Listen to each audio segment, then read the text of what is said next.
আসলে আমাদের নেতা জনাব তারেক রহমানের এই আশঙ্কা, আপনি তো বাংলাদেশের বর্তমানে রাষ্ট্র পরিচালনা দেখলেই আপনি বুঝতে পারছেন।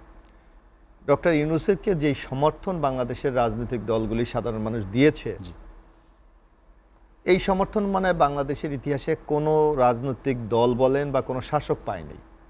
তারপরও কিন্তু ওনারা যে কাঙ্ক্ষিত আমাদের সফলতা আমরা দেখতে চেয়েছিলাম সেটা পারে নাই। এখনও আইন শৃঙ্খলা অবনতি, এখনও অর্থনীতির চাকাটা আমাদের সচল করতে পারে নাই। অনেক মিনিস্ট্রি দৃশ্যমান কিনা এটা নিয়ে সন্দেহ আছে অনেক উপদেষ্টাদের, যেটা আমাদের চোখে আঙ্গুল দিয়ে দেখিয়ে দিয়েছে মাইলস্টোন দুর্ঘটনা। এতবার একটা ঘটনা ঘটে গেল, আপনার স্বাস্থ্য উপদেষ্টার কোনো অস্তিত্ব আমরা খুঁজে পাইনি। শিক্ষা উপদেষ্টা ওখানে যেতে পারেনি, গিয়েছে কে দেখলাম আমরা আইন উপদেষ্টা। শিক্ষা উপদেষ্টা গিয়েছিলেন পরে, অনেক পরে গেছেন। তো সুতরাং আপনি দেখবেন যে এই নানা ক্ষেত্রে যে ব্যর্থতা, এই ব্যর্থতার কারণেই মানুষের মধ্যে অনেক ধরনের কথা এখন কিন্তু আলোচিত হচ্ছে। অনেকে বলতে চায় যে আগেই তো ভালো ছিল। তারপর আপনি এখানে কর্মসংস্থান, মানুষের আর্থিক অসঙ্গতি, এগুলি এত প্রকাট আকার ধারণ করছে যে এই শাসন ব্যবস্থা বা এই পরিবর্তনকে এখন অনেকে সহজভাবে নিতে পারছে না। যার কারণে আমাদের নেতা জনাব তারেক রহমান বলেছে যে এই যে ফেসিস্ট ফিরে আসার একটা সম্ভাবনা তৈরি হচ্ছে। আপনি দেখেন গোপালগঞ্জের ঘটনা যদি আপনি একটু বিশ্লেষণ করেন, আজকে আমরা কি দেখলাম যে সেখানে একটা গণতান্ত্রিক অধিকার সবাই আছে, এনসিপির মতো একটি দল ওখানে গিয়েছে, কিভাবে তাদের উপর হামলা হয়েছে এটা কি প্রশাসন জানতেন না? গোয়েন্দা সংস্থা কি এটার কোনো রিপোর্ট তাদের কাছে নাই? অথবা এই ধরনের কোনো যদি পরিস্থিতি উদ্ভব ঘটতো যদি তারা মনে করে, তাহলে তারা আইন শৃঙ্খলার সেই মেজারটা তারা নিতে পারতেন, কিন্তু তারা নেননি। অর্থাৎ সামগ্রিক সরকারের যে কোথাও কোনো নিয়ন্ত্রণ আছে এটা আমাদের কাছে মনে হচ্ছে না। মাইলস্টোনের পরে যে ছাত্রদের বিক্ষোভ, হ্যাঁ, নানা ক্ষেত্রে সচিবালয়ে ঢুকে গেল, এই যে নানা ক্ষেত্রে সরকারের যে একটা মানে অদূরদর্শী যে বিভিন্ন পদক্ষেপ এবং একটা অদক্ষতাই বলা যায়, নিলিপ্ততা, এইটা আমরা মনে করি মানুষের মধ্যে দিনে দিনে ক্ষোভে তৈরি হচ্ছে।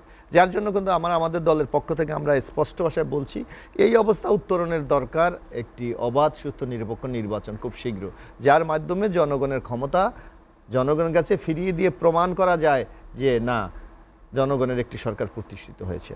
তো এই অবস্থার জন্য হয়তো আমাদের নেতা জনাব তারেক রহমান এই কথাটি বলেছে। এক, আর ঐক্যের কথাটি আপনি যে ঐক্যের আজকে বললেন যে ঐক্যে, আমি মনে করি আপনি যদি 100% ঐক্য হয়ে যায় তাহলে আলোচনার তো কোনো প্রয়োজন ছিল না।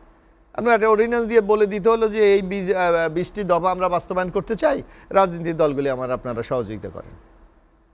কিন্তু সরকার তো সেই দিকে যায় নাই। সরকার রাজনৈতিক দলগুলির মতামতের ভিত্তিতে একটা ঐক্যমতে পৌঁছতে চেয়েছিলেন। আমি তো মনে করি এখানে আছে গাজী ভাই আছে, যে 20টি বিষয় তারা উত্থাপন করেছে, এর মধ্যে 12টি অলরেডি হয়ে গেছে। আপনার যদি গণতন্ত্রের সৌন্দর্য রাখি, সংখ্যাগরিষ্ঠ মতামতের ভিত্তিতে যেটা গৃহীত হবে সেইটাই তো সবচেয়ে সৌন্দর্য। আর 100% যদি আপনি ঐক্যমত করতে চান, তাহলে বাকশাল কি দোষ করেছিল? তাইলে তো যা ওনারা চাচ্ছে তাই হবে। আমি মনে করি আপনার যদি 12টা ঐক্যমত, আপনার পার্সেন্টেজ ধরলো 60%, এটা বিরাট অর্জন আমি মনে করি। বরং এই যে 12টা ঐক্যমত হয়েছে, এটা কোন মেথডে, অনেক মেথডের ক্ষেত্রে অনেক সংকট আছে, এই কোন প্রক্রিয়ার মাধ্যমে আমরা এটা বাস্তবায়ন করতে পারি এবং বাংলাদেশে একটা যেই আমাদের সবার লক্ষ্য, যে আমরা বারবার একটা মুখে কথা বলি কিন্তু কার্যকর্তে আমরা প্রয়োগ করি না, যে এই যে সাম্য, মানবিক বাংলাদেশ, ন্যায় বিচারের বাংলাদেশ করতে হলে কোন প্রক্রিয়া আমরা করতে পারি, সেই পন্থাটা আমাদের অবলম্বন করা উচিত বলে আমি মনে করি। বিএনপির পক্ষ থেকেও বলা হয়েছে যে 8 শতাধিক সংস্কার প্রস্তাবের মধ্যে মাত্র 51টিতে মনে হয় তারা একটু দ্বিমত আছে, বাকিগুলোতে অনেকটা ঐক্যমত হয়েছে। কারণ আপনি দেখেন, আপনি আরেকটা জিনিস লক্ষ্য করেন, এই আজকে বিএনপিকে একটা ব্যান্ডিং করতে চাচ্ছে, যেটা সংস্কার চায় না। আপনি দেখেন এই যে বিএনপির 31 দফা, আমরা তো আমাদের কাছে আছে, আমরা 2023 সাল থেকে আমরা এই 31 দফা প্রচার করছি এবং আপনি দেখবেন 5ই আগস্ট আমি নিজে এই কমিটির আমি মেম্বার সেক্রেটারি, যে জাতীয় আমাদের কমিটি, আপনি দেখেন যে এর বাইরে, এই যে 31 দফার বাইরে নতুন কি এই আলোচনার মধ্যে আসছে? আপনার জাতীয় এত সময় কেন নেওয়া হলো? না, এইটা সময় না হচ্ছে এই যে যেগুলি রাষ্ট্রের যেই প্রয়োজন তার বাইরে গিয়ে, এই যেমন আপনি আমার সংবিধান নতুন করে লিখতে হবে, কেন? আমার কি দরকার এই মুহূর্তে?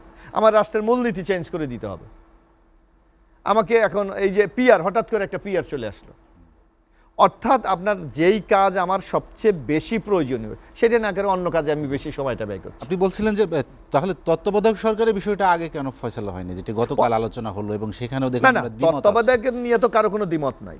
সরকার নিয়ে দ্বিমত নেই, কিন্তু গঠন প্রক্রিয়া নিয়ে এখন যে গঠন আলোচনা হচ্ছে। প্রক্রিয়া নিয়ে কি হবে সেটা নিয়ে হতে পারে, সেটা নিয়ে এখানে তো বিএনপি কিন্তু একটা চমৎকার প্রস্তাব দিয়েছে, আপনি লক্ষ্য করবেন যে ঠিক আছে আমরা তো এখন তো একটা প্রক্রিয়া হয়ে যাবে, কারণ আগামী নির্বাচন হয়ে গেলে এখন সবাই তো কেয়ারটেকার গভর্নমেন্ট চাচ্ছে, আর ইউনুস গভর্নমেন্টের বাইরে তো আর কোনো সরকার এখন আর হচ্ছে না।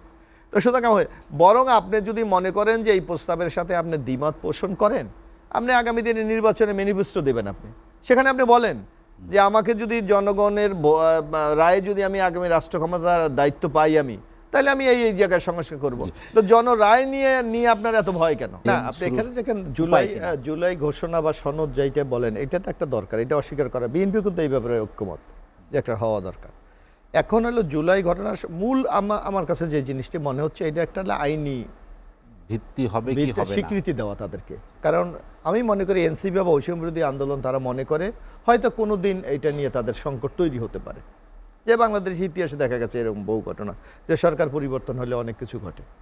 এই ক্ষেত্রে একটা আইনগত একটা সুরক্ষা তাদেরকে দেওয়া উচিত, এটা আমি মনে করি। আর নির্বাচন আপনি মনে করেন, আমার মনে হয় না যে এখন ওই যে কথাটি জাহিদ বের সাথে আমি একমত যে অনেক রেটরিক এখন মার্কেটে শোনা যাচ্ছে, কিন্তু নির্বাচনের যখন তারিখ ঘোষণা করবেন আমার মনে হয় প্রত্যেকটি রাজনৈতিক দল এই অবস্থা থেকে সরে আসবে।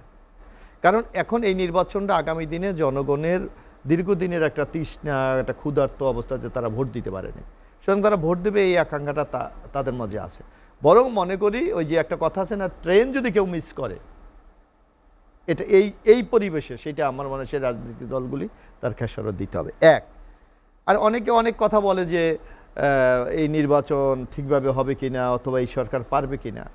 আমার তো মনে হয় আপনাদের মনে আছে বিচারপতি শাহাবুদ্দিন সাহেব যখন ছিলেন তখন একটা বাজারে কিন্তু একটা প্রচলিত ছিল যে এরশাদ 9 বছর বাংলাদেশটাকে ধ্বংসের শেষ প্রান্তে নিয়ে গেছে, প্রশাসন থেকে শুরু করে বিচার বিভাগ সব কিছু। কিন্তু শাহাবুদ্দিন সাহেব কিন্তু তার যে দৃঢ় অঙ্গীকারের কারণে মাত্র 90 দিনের মধ্যে বাংলাদেশের ইতিহাসে সবচেয়ে একটি অবাধ সুষ্ঠু নিরপেক্ষ নির্বাচন করে দিয়েছে। আমার মনে হয় বাংলাদেশের মানুষ সেই মেসেজটা পেয়েছে যে আগামী দিনে নির্বাচন মানুষ ভোট দিতে পারবে। সুতরাং কে কি ষড়যন্ত্র করে এইটা দিয়ে আমার মনে হয় নির্বাচনকে বানচাল কোনোভাবেই করা যাবে না। মানে যত চেষ্টা হোক সেটি সফল হবে না, যেটা আপনার দলের পক্ষ থেকে বলা হচ্ছে।